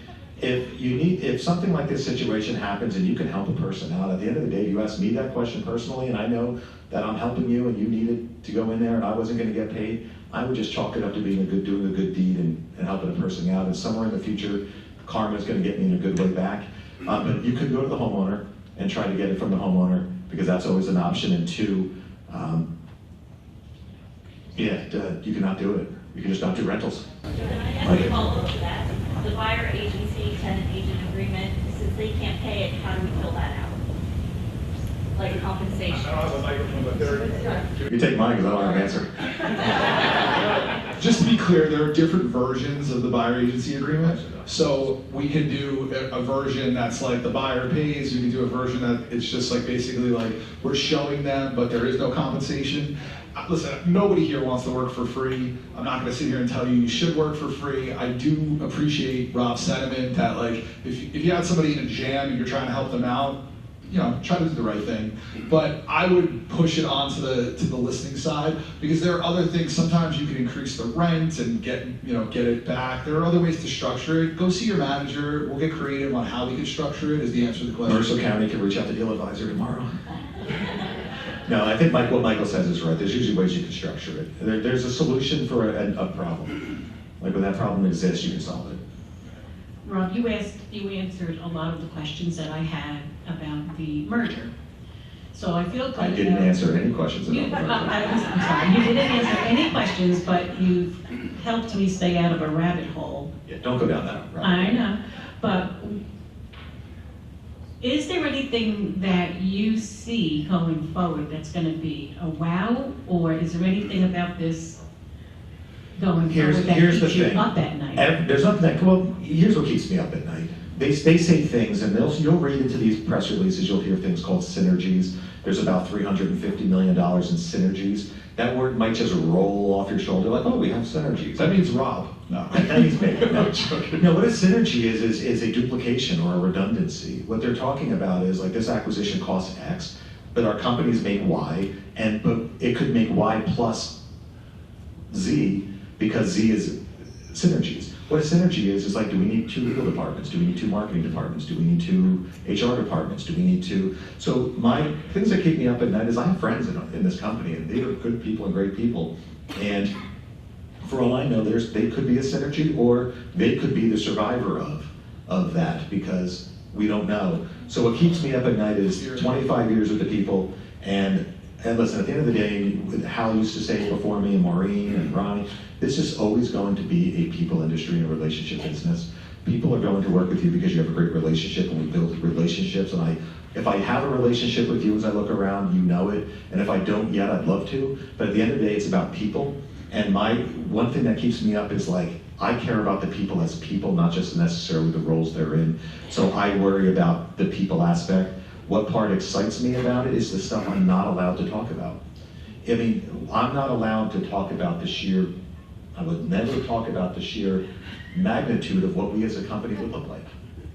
Like what we'd be able to do. Like I'm not allowed to, because if there's anything that could stop this from happening, is that what your question was gonna be? If it's not, the only thing that could stop this from happening is somebody feels that like our growth to such a proportion could end up doing a devalue to the consumer and or the industry as a whole. But it would be great if we could go back to not fighting against our biggest competitor and actually use those resources. Like, shit, how much money I spend every year to, battle them on acquisitions, or to take their people because their people took our people. And it's just a waste. The fact of the matter is, we can invest that in you and the technology, and that excites me to be able to reinvest a lot of our resources into things that matter to us in this room, not to just small individual things. So that excites me. Century 21 in Rockaway, New Jersey, and there's nobody I trust more implicitly, sincerely, to lead this whole thing in. That said, some of us... By the way, I say this to Michael all the time, nothing before the but matters. Hey Rob, you're a great guy, but no, anything you said before the but doesn't There's no matter. but here. Okay. Some of us, I see a lot of us in this room, who went through the Schlott Realtors Coldwell Banker merge. It was called a merge. It wasn't really a merge. It was an acquisition. But as Bruce Ziff, were you around for Bruce Ziff? I was. Said that day, I'll never forget, when he had the company meeting, and he stood up there and he said, there's a couple things in life that are certain, death, taxes, and change. Change is inevitable. And you can either embrace it, and you can go with it, or you could be like, he gave a great example of Kodak. Remember Kodak? They didn't change. So what happened to them? They went away.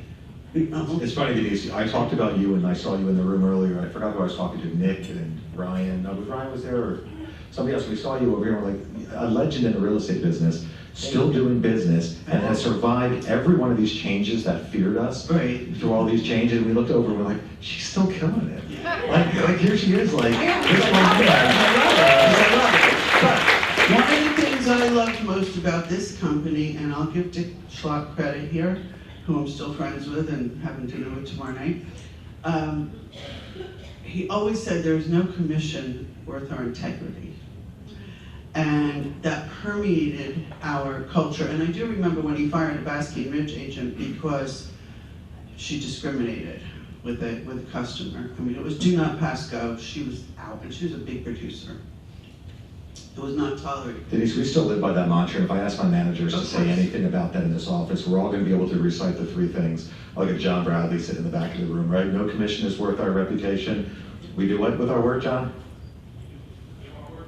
We give our word, we keep our word, and we do the what? We do the right thing. Okay. Those three things have still permeated our culture. If you haven't said that in your office in a while, we repeat that. We say it every day. So that's what I wanted to emphasize, and that leads into the fear, or just the question mark in some of our heads, who have had the opportunity now to deal with Compass in our marketplace for I don't know how long now, is how do we, and I think we're like 300,000 agents and you're 3,000 or something company-wide? 50,000 in our company. Okay, and I don't know what they are, but how do we teach them or have them adapt to our culture? To me, it's all a cultural thing. Denise, I will answer your question in the easiest way, and it's because it's what's in writing and I can reference it. In that last press release, you have to remember they're having the same nightmare in their company, the fear that they're having. Because some of their agents that basically came back after the acquisition announcement was like, what are we going to do? The only thing we have over Coldwell Banker in our market is this imaginary technology, which is better than theirs. So we don't even use it, but we say we use it. Like, what are we going to do if they have it? Right? Like, that's what they said to their leadership. So if you looked at Refkin's last announcement, it was very specific, and he said the resources and cultures of our companies are going to remain independent. He actually had to say that not just because it was important for Ryan to make sure that our agents know that our culture will forever be our culture. If their culture is not my culture, I don't care, they're not my company. I will say our culture will be our culture. They want our culture. That's why I said read between lines. So I'm going to say Coldwell Banker, in their press release, they stated that we will maintain our culture, our resources, locations, name and brand and all of that. I have no fear, and I wanted to dispel that fear, of saying like, we will be us, we will do what we do better than anybody else in the way that we do it. And honestly, if they don't adapt and they continue to be them, all the better for us. Because at the end of the day, the people who are best to the consumer are gonna win this battle in the long run. And I'm okay with that. I'm okay with just hold ourselves accountable to doing it right. We're gonna keep the culture, Denise, as long as I'm here. Hey, Rob. How are you? Who's that? Oh, Will, how you doing? What's up, Mike? What's up? I have a lot of thoughts, and obviously I want to share my perspective if it can help, a few people with the concern, with the fear, right? Rob, you mentioned, they want to buy us, right? And I'm sure you mean anywhere, but what they want to make clear, guys, nobody can buy us, okay? We are us. You own your identity, you own what you do with your day, and obviously under the leadership and guidance of Global Banker and anywhere, so far, we've made the most we can of it, right? So you are an independent contractor. Rob said also, control what you can control, right? There's a lot of things that we are in control of and we do nothing with, right? And that leads me to my biggest statement regarding Compass, and this is something that I treat I remind myself every day, and I remind my team, stay out of other people's business, okay? That is someone else's business. Being a stockholder, having the leverage to sell for $1.6 billion and eliminate that debt, that's someone else's business. And in staying out of other people's business, mind your own business, which means how many areas of your business need help that you're not giving attention to? How many actions did you have to take this morning that you didn't? How did you fail to educate yourself? So you're so worried about Compass and Coldwell Banker. You know what? It doesn't matter what brokerage I work with. The success of my business and the success in my life is going to come because I'm looking in. I'm going all in and pointing in this direction because that's all that matters, right? So remember that. I'm very passionate about this because every time I see someone else try to control something they can't or blame someone else, I try to find 2 or 3 reasons and ways I can improve when I find a defect in someone else. So think about that. You're so concerned about Compass, how about you think about your own business and give that the I'm priority? taking Will on the road with me. Can I, in an effort to just piggyback on, I think he wants to do 1 or 2 3 more questions. One, But let me just piggyback on what Will had said, and it was something I was with the manager of the Del Rey office in Florida. We were down in Cabo, and he was talking to me about what he does to generate. He's one of the best managers in the country, and what he does to help agents. And one of the tips he has, and by the way, what's old is new. Like everything we used to do is the same. We might change the way we do it with technology, but like at the end of the day, it's still about what you do and tapping into your sphere and doing all the things that we need to do. And what he talked about is like, what do you do from 9 to 5? So if you were a painter, you paint houses from 9 to 5. If you were pumping gas, you pump gas from 9 to 5. If you were a construction worker, you do construction work from 9 to 5. Yet in the real estate business, we don't really think about our 9 to 5. We think about our nights and our weekends and our listing appointments. And I go to your offices are empty from 9 to 5.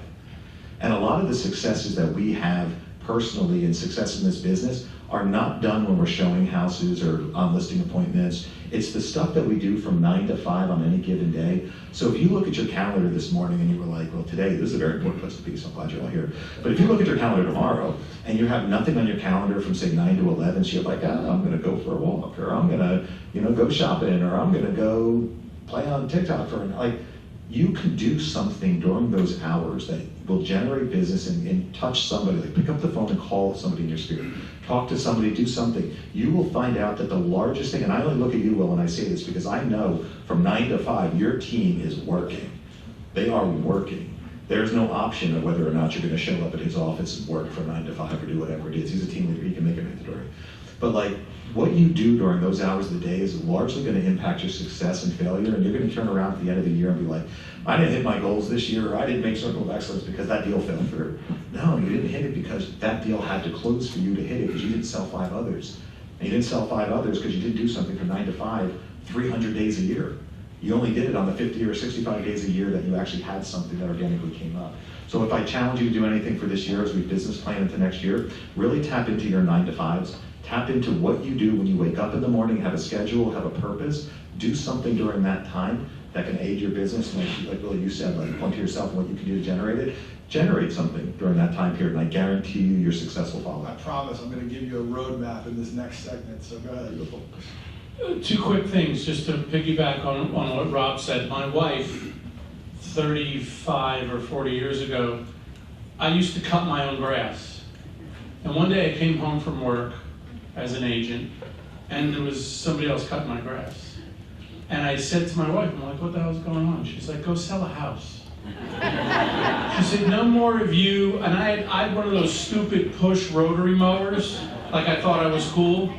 Definitely not.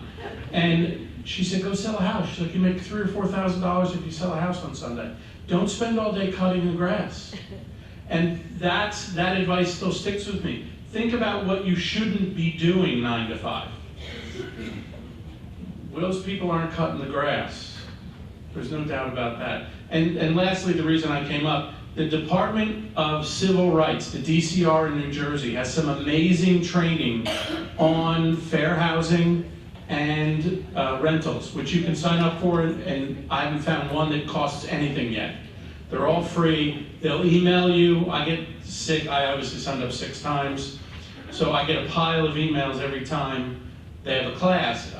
So the Division of Civil Rights, go to the website for the New Jersey Division of Civil Rights, sign up for their education. They have some really good sessions. So if you're wondering what not to do, they cover that. But what to do, and I put the list back in my pocket, is just say yes.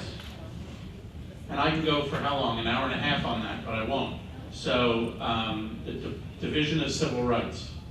You had mentioned Tim Tran earlier, and you looked at some of the things in the company of what resources and specializations, and I appreciate all the transparency that's been going on in the company, because that helps me better evaluate and talk to my clients about why Compass has something that they want from us, right? So that positions us in a better light. Is there something else departmental-wise that you guys are looking at, obviously before any acquisition or merger tends to happen, in other departments that are doing that? So like you said, Lindsay had a social media, and they had her own department, Everything. education. And that's why when Michael asked that question, I didn't know where to go. Because there's work streams for everything. I had that, you've heard me refer to as like bananas, and basically things we've been doing for hundreds of years because that's what we've always done. So when we came on, this leadership team took over, me, the vice president, Dan, everybody kind of, elevated ourselves into this leadership role. And we looked at everything we've been doing for the last 30 years and asked ourselves why. Like, why are we doing it the way we're doing it? Is it just because like somebody 30 years ago told Maureen Passerini that was the best way to do it, so we continue to do it? Like, that may have been what was best at that time, but it's not necessarily what's best at this time. So we've constantly challenged everything. Comedy has kind of had that same approach when she took over a couple of years ago. She basically took the 6 of us, the 6 presidents, and said, we're gonna lead work streams. And I lead a work stream I'm on the PTech, which is like the product and technology work stream. I have my hands so deep into that product and technology that like I can look at the people and the technology people and sit with the programmers. And when they want to launch a technology, I'm able to look at Casey Ricker and say like, if the program doesn't work for teams on day 1, we're not launching it. Because they don't realize the importance and the value of that. They think like, hey, we'll launch it to the masses of our agents, and the few teams that are out there, they can wait till phase 2. Like, no. They don't get that. So we're in every single department and in the weeds of everything, making sure that, and I actually say this all the time, I'm like the realtor in the room. You weren't laughing, you were telling the truth to me. It's like, I was raised in a real estate office. Well, God bless her soul, Peggy Levsky, one of the greatest people I've ever met in my life, will tell stories about, Rick Rotolo and these people will tell stories about changing my diapers on the copy machines in real estate offices. Like, I was born and raised in a real estate office. So when I'm sitting in those rooms with those people in the real estate world, I'm your voice in that room. I'm not a McKinsey guy, I'm not a Wharton School guy, I'm not a smart guy who's like gonna tell realtors how to do their jobs because I went to a fancy college. No, I'm a realtor. Like, I sold houses and lived commission only. I mean, I think that Eileen is gonna ask the last question. She might have sold my first listing ever. So like, I'm your voice in that room, and I can assure you that as long as I'm in that room, and don't read into that, I have no reason to believe that I won't be in that room. Maybe.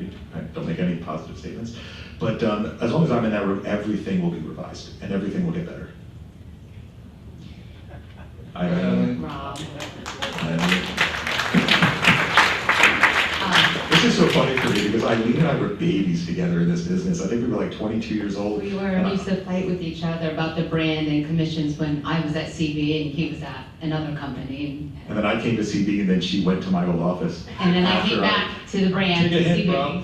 Yeah, I know. So you see Rob now as we talk about these items, which is funny because we used to beat each other up over commissions and other stuff on opposite ends. So you know how important the brand is to me, which is why I came back to CB. And you brought up about the last year and don't go back to the past and the present and the future. We know the lawsuits only settled for about 7 years on the national level. We know how Compass has fought against MLSs. We know Compass's position about the National Association of Realtors and that realtor brand.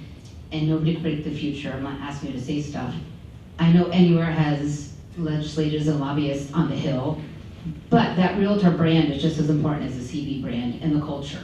Is there any conversations? Because Compass is not NAR friendly, realtor friendly. I'll share. Us down the road. I'll share what I can with that, and that used to be like a taboo subject that I wasn't allowed to speak about a year or two ago. And not putting you on the spot. So. No. I'd like to be transparent as I can. In fact, some of you guys had managers in your offices that were like next to be president of the state of New Jersey, and they had to actually step up from the lowest manager in order to assume the roles. Michael, is there anything you know about?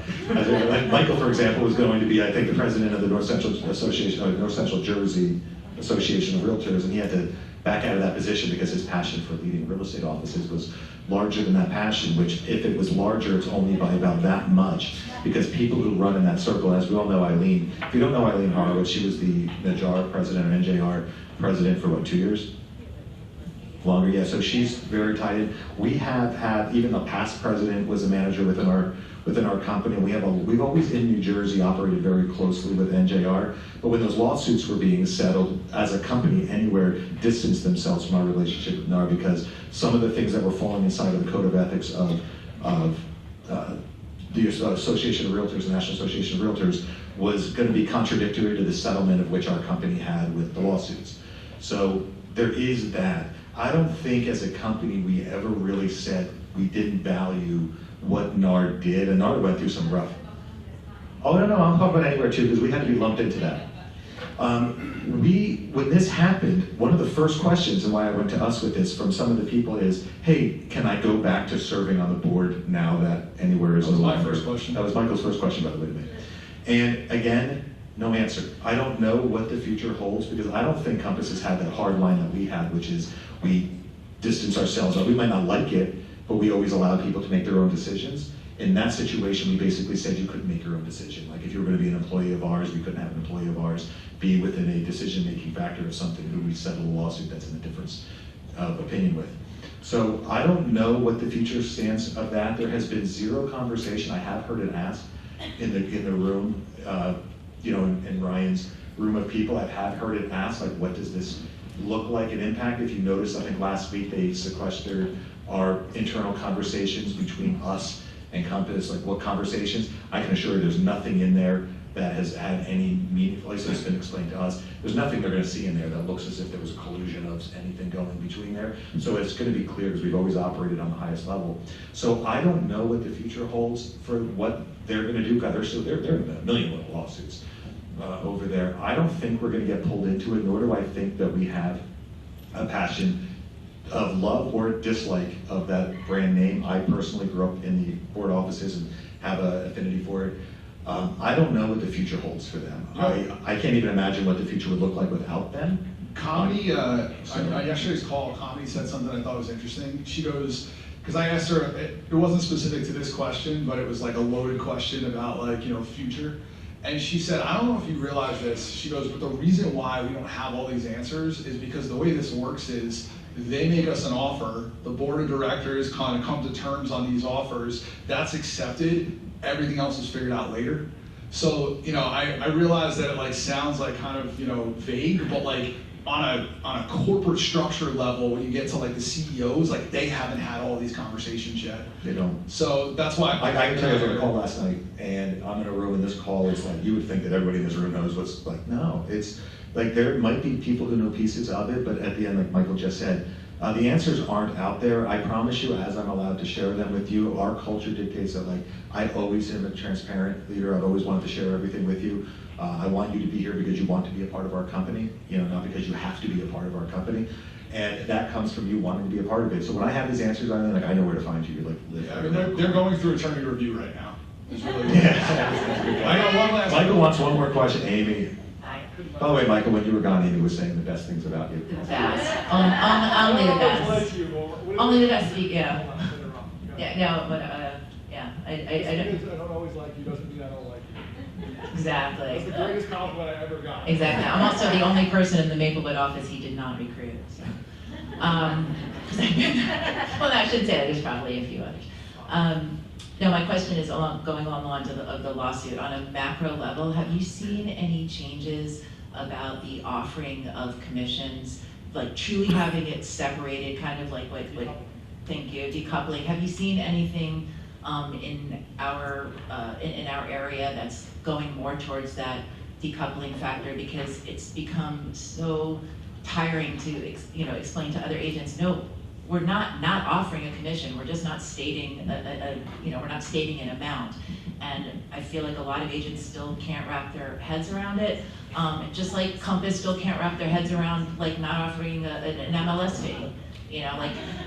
I feel like if everybody could just get on the same page, our lives would be so much easier. If more people came to this, I would, or this or some of our other trainings, you had heard me say a minute ago that there were a couple people that were getting letters. They had either muscle transactions this year or last year. And they're not in offices. The office meetings aren't attended. They don't read the emails. I think, Dan, what's my open rate of emails? Or your emails like 12%? Or yours is higher than mine. Yeah, 24% of Dan's emails get open, like 10 of mine. Like honestly, I can say it over and over, but it's like preaching to the choir. I'm saying it to the people who are willing to listen. The people who probably need to hear the message are never going to listen to the message because they're not present into the things that they need to hear. We're seeing actions going on. There were a lot of stuff going on in the beginning where I said that we were thinking we were doing the right things by offering commission out. I have seen offices that were very traditionally offering commissions out and regulating the amounts of commissions being offered out, starting to move towards saying exactly what I believe. We say, no, what I believe doesn't mean I'm right, it's just my personal belief, which is we should say, yes, my homeowner is willing to cooperate, but we'll decide the amount at the time the offer comes. If you offer me $1 million over asking, I'll give you 5%. I don't care. It's a net number to me. I think that's what the DOJ wanted, was that it's your negotiation on the buyer side commission happening. I don't think we should be shortchanging. Because listen, your homeowner may offer 2.5 out, and we think that's great. But if I have a contract for 5% as a buyer agency agreement, and I bring you an offer of $200,000 over asking, your homeowner might be willing to pay me my 5%. So I think we limit ourselves when we limit what the homeowner will offer. I'll say that in front of as many of you as I can say that to. Yes, my homeowner is willing to cooperate. We can determine the amount. Likewise, if your offer is $50,000 under asking, my homeowner might not want to give you the 2.5% they're offering. They should have the ability to not. And by the way, they always could negotiate and say no to you and make a counter offer, right? It was 2.5 in the MLS. You brought a low ball offer, and so the commission got eaten away at. Like, it was always the case, but for some reason we are the last batch of people who are trying to regulate ourselves and hold to a firm line. Like, take a breath, release it, and just say, my homeowner's willing to cooperate, we'll make that determination of how much at the time of the offer. So it's a great place to live. But yes, I see a lot more people getting to that point. I'm still seeing too many people thinking they're doing the buyer agent a favor by offering out something. I go, my homeowners, I see it on signs sometimes. 2% buyer agency agreement, like, no. Because I might have an offer that's 3%, and I was going to bring you a high offer so I can get my 3, now you've limited my ability to charge what I want to do. So get it through your head, like, you might be thinking you're helping, but you're actually hurting. Like, that I would leave out there. Before we finish up, I know some of you guys have crazy schedules. I'm gonna go a little bit different than we normally do for the sake of time. I'm actually gonna skip to something. There's a gift that I just wanna give to you guys because I came across something that's really awesome. So I would stay if you're interested in it for the next 15 minutes, and then I'll do my last session, but we'll also serve lunch, and for those who wanna stay, you stay, and for those who wanna leave, you can leave. But I just bribed them to stay with the game. I did, but only because I think it will be something that they'll all appreciate. So, but before like I said, I wanted to finish with that because I know as soon as I say thank you for Rob, I really do appreciate you coming. I appreciate the transparency, and I hope you guys got something out of it. Thank you,